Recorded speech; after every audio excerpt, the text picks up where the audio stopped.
Assalamualaikum warahmatullahi wabarakatuh. Bagaimana kabar kalian anak-anak hari ini? Semoga kalian selalu dalam keadaan sehat walafiat dan tetap semangat dalam belajar meskipun belajar dari rumah. Bertemu lagi dengan Bapak di kelas 4 pada mata pelajaran tema 6 Cita-citaku. Baiklah anak-anak, sebelum pelajaran kita mulai, mari sama-sama kita berdoa. Semoga apa yang nanti kita pelajari dapat kita pahami. Berdoa dengan membaca basmalah. Bismillahirrahmanirrahim. Baik anak-anak, mari saja kita mulai pelajaran kita pada hari ini. Pelajaran kita hari ini, kita akan membahas masih di tema 6, Cita-citaku. Silakan kalian siapkan buku tema 6-nya dan juga alat tulisnya. Baik, mari langsung saja kita mulai. Nah, ini adalah gambar seorang tokoh. Ada yang tahu ini siapa? Tokoh ini adalah patih dari kerajaan Majapahit yang bernama Gajah Mada.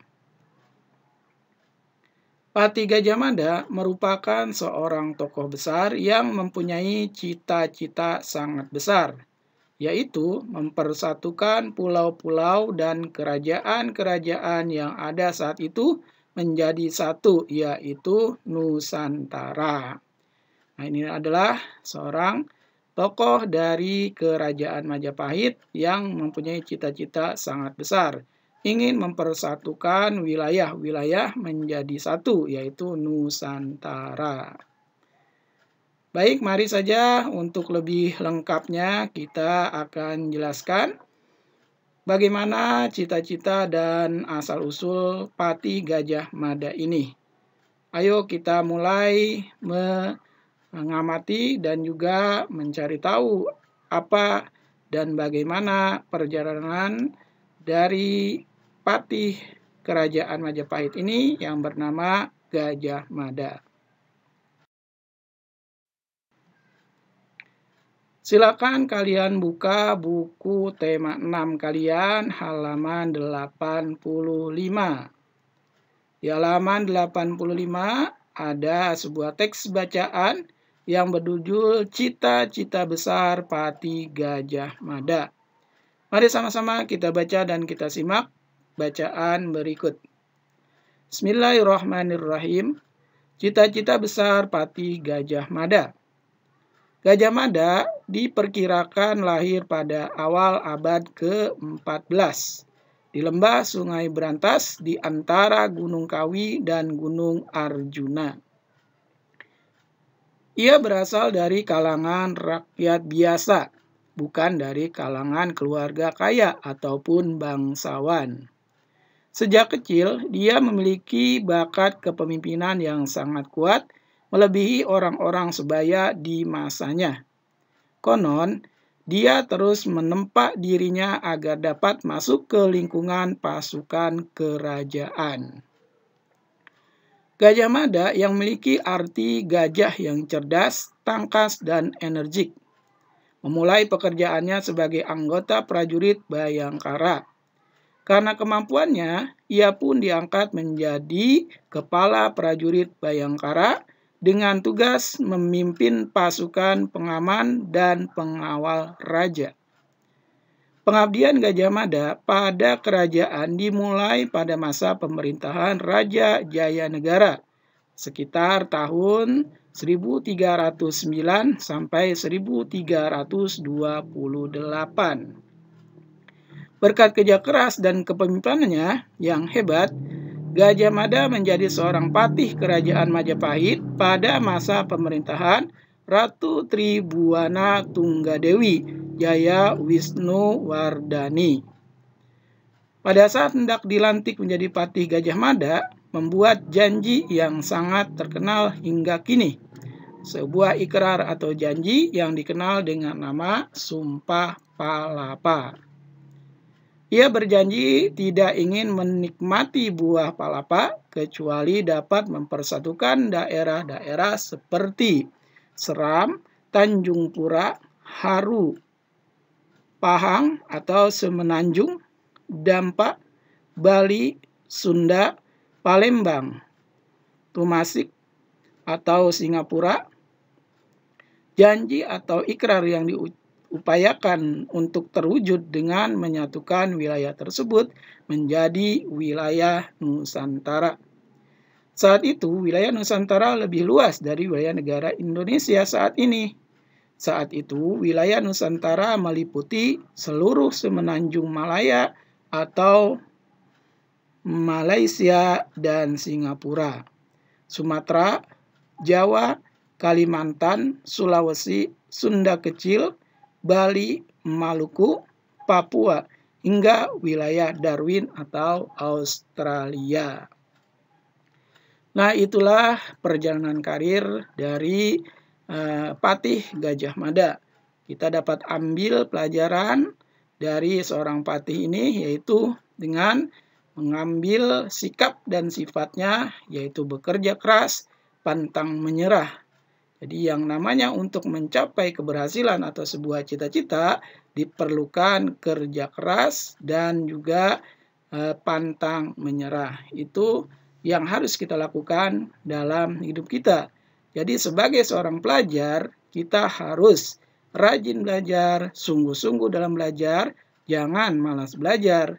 Kenapa? Karena itu semua yang nanti akan kita capai cita-cita kita dengan banyak belajar dan rajin belajar. Kenapa? Karena kalau kita malas belajar, kalau kita tidak mau belajar, tidak mungkin cita-cita kita akan tercapai. Jadi sekali lagi, Bapak pesan kepada kalian semuanya, mari sama-sama kita tingkatkan semangat belajar, rajin belajar demi meraih cita-cita kita di masa yang akan datang.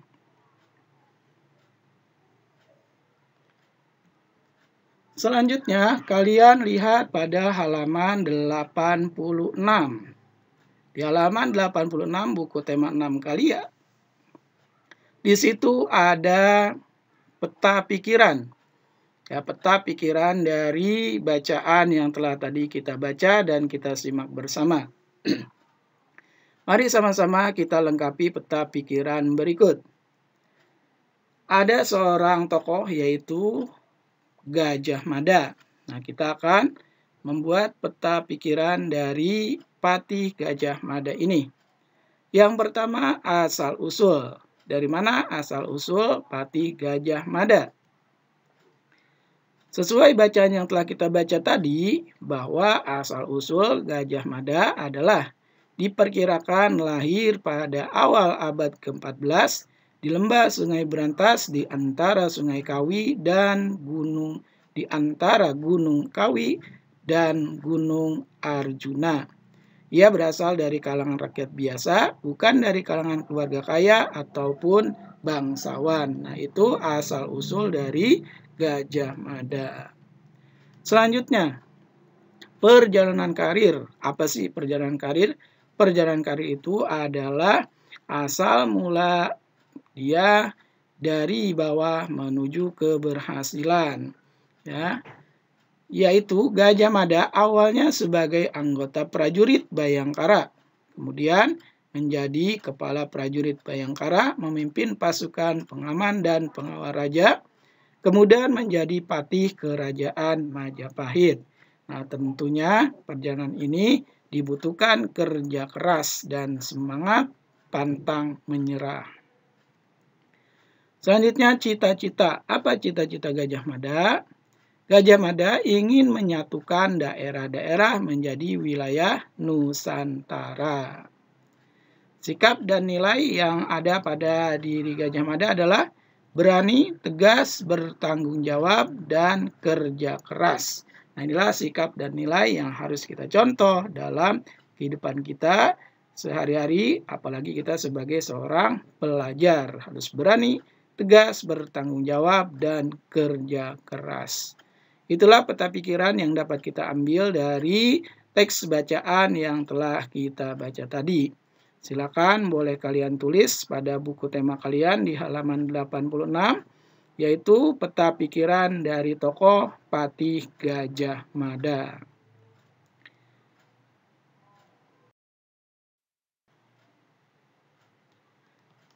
Selanjutnya kalian buka ke halaman 93 dan 94. Di halaman 93 dan 94 kita akan membahas tentang bangunan-bangunan hasil karya arsitek. Arsitek itu adalah orang yang merancang bangunan-bangunan. Lihat di halaman 93, Candi Borobudur. Candi Borobudur merupakan candi Buddha terbesar di Indonesia. Arsiteknya bernama Gunadarma. Candi tersebut amat indah dan megah, dibangun tanpa perkat dan tanpa bantuan alat modern. Tak heran jika Candi Borobudur menjadi salah satu keajaiban dunia. Jadi, Candi Borobudur ini ya pertama itu dibuat oleh seorang arsitek yang bernama Gunadarma. Pada saat itu proses pembangunannya tidak menggunakan perkat seperti yang sekarang, semen, pasir, ya, dan juga tidak dibantu dengan alat-alat modern seperti yang sekarang, tapi menggunakan alat-alat tradisional. Nah, kira-kira ada yang tahu di mana lokasi atau tempat berada Candi Borobudur? Ya, Candi Borobudur berada di Kota Magelang, tepatnya di Jawa Tengah. Ya, mungkin di antara kalian ada yang sudah pernah mengunjungi Candi Borobudur ini. Selanjutnya di halaman 94. Waduk Jatiluhur. Seorang arsitek juga berperan dalam menjaga lingkungannya. Misalnya saat bekerja sama dengan insinyur teknik sipil dalam merancang Waduk Jatiluhur. Waduk Jatiluhur adalah kolam besar tempat menyimpan air untuk berbagai kebutuhan. Hasil karya kumpulan arsitek Indonesia ini memiliki banyak kegunaan, di antaranya menampung dan mengalirkan air ke sebuah pembangkit listrik tenaga air atau disingkat PLTA. Sehingga dapat menghasilkan listrik. Waduk juga bermanfaat sebagai penyedia air bersih dan irigasi yang diperlukan untuk mengairi sawah. Waduk ini juga sebagai pengendali banjir. Jadi manfaat waduk adalah sebagai pembangkit listrik tenaga air, juga sebagai penampungan air agar tidak terjadi banjir. Nah, kira-kira ada yang tahu di mana lokasi atau tempat Waduk Jatiluhur ini? Waduk Jatiluhur terdapat di Purwakarta, yaitu di Jawa Barat. Ini adalah salah satu objek wisata. Mungkin juga di antara kalian ada yang pernah mengunjungi Waduk Jatiluhur ini pada saat berlibur. Baik, selanjutnya Jembatan Suramadu. Jembatan Suramadu adalah jembatan yang menghubungkan Pulau Jawa dan Pulau Madura. Berkat jembatan ini, masyarakat Madura dapat lebih mudah dan cepat melakukan perjalanan darat ke berbagai wilayah di Jawa Timur. Dengan panjang 5.438 meter, jembatan ini merupakan jembatan terpanjang di Indonesia saat ini. Nah, jadi jembatan Suramadu ini digunakan untuk masyarakat yang pulang pergi atau mudik melalui jalur darat.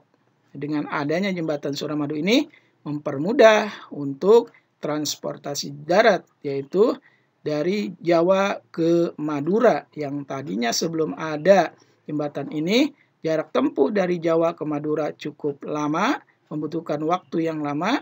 Dengan adanya jembatan Suramadu ini, membuat perjalanan dari Pulau Jawa ke Pulau Madura akan lebih cepat dan membutuhkan waktu yang tidak lama. Inilah gunanya atau manfaat dari jembatan Suramadu. Tentunya arsitek membangun ini ada maksud dan tujuannya untuk mempermudah kita semua. Nah, mungkin di antara kalian ada yang memiliki keluarga, orang tua, kakek atau nenek yang berada di Madura, ya, pernah melintasi atau melewati jalur jembatan Suramadu ini. Selanjutnya, seorang arsitek juga berperan dalam usaha mempersatukan umat beragama. Misalnya, lihatlah Masjid Istiqlal Jakarta yang berdiri megah berdampingan dengan Gereja Katedral Jakarta, tempat umat Katolik beribadah. Masjid Istiqlal dibangun pada masa pemerintahan Presiden pertama Indonesia, yaitu Presiden Soekarno, pada tahun 1961. Pembangunan masjid ini memerlukan waktu 17 tahun hingga digunakan pertama kali pada tahun 1978. Perancangnya bernama Frederick Silaban. Nah, inilah sosok dari Frederick Silaban, seorang arsitek yang pada saat itu merancang bangunan Masjid Istiqlal dan juga Gereja Katedral. Mungkin kalian sudah pernah berkunjung ke Masjid Istiqlal atau pernah melihat Masjid Istiqlal. Ini tidak jauh dari Monas, ya. Jadi sebuah bangunan masjid yang dibangun oleh seorang arsitek pada tahun 1961. Arsiteknya bernama Frederick Silaban. Itulah anak-anak, semua yang dilakukan oleh arsitek tentunya dapat dimanfaatkan oleh kita pada saat ini, dan itu sebagai bukti bahwa hasil dari kerja keras para arsitek dapat kita manfaatkan dan kita rasakan pada saat sekarang ini.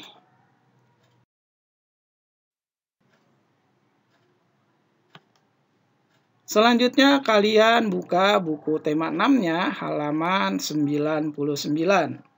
Di halaman 99 ada sebuah puisi yang berjudul Kawan Sejatiku, karya Lani untuk Beni, Made, dan Siti. Nah, di sini pada puisi ini ada kata yang belum lengkap, ya, pada titik-titik. Jadi kalian silakan lengkapi titik-titik pada puisi tersebut. Wahai titik-titik sejatiku. Nah, silakan kalian lengkapi dengan kata yang tepat sesuai dengan puisi tersebut. Jadi silakan kalian isi langsung di buku paket temanya halaman 99, isi titik-titik dengan melengkapi puisi. Isilah dengan kata yang tepat. Nah, kalau yang belum punya buku tema, kalian tulis di buku tulis. Selanjutnya, yang bawahnya, coba kalian perhatikan nomor 1 sampai dengan nomor 6. Ya. Itu kalian isi pada dalam kurungnya dengan kata iya atau tidak. Nah, isian ini harus disesuaikan dengan puisi di atas. Misal pada nomor 1, puisi ini berkisah tentang kawan yang tidak setia. Nah, kira-kira puisi di atas itu benar atau tidak? Puisi itu berkisah tentang kawan yang tidak setia. Kalau memang iya, tulis di dalam kurungnya iya. Kalau memang tidak, tulis di dalam kurungnya tidak. Nah, itu yang harus kamu isi. Jadi cukup mengisi dengan iya atau tidak. Nomor 1 sampai nomor 6. Bagaimana? Sudah jelas tugasnya? Baik, kalau sudah jelas, Bapak harapkan silakan kerjakan tugasnya dengan penuh tanggung jawab. Jangan ditunda-tunda. Kalau bisa hari ini, kerjakan hari ini. Kenapa? Karena semakin kita menunda tugas, maka akan semakin menumpuk dan banyak tugas kita yang pada akhirnya kita bingung mana yang harus kita kerjakan dan bahkan sampai malas mengerjakan. Jangan sampai seperti itu. Sekali lagi, Bapak sarankan kerjakan hari ini kita selagi sempat untuk mengerjakan tugasnya. Baiklah anak-anak, demikian pembelajaran kita pada hari ini. Bapak ucapkan selamat belajar dan tetap semangat. Terima kasih. Wassalamualaikum warahmatullahi wabarakatuh.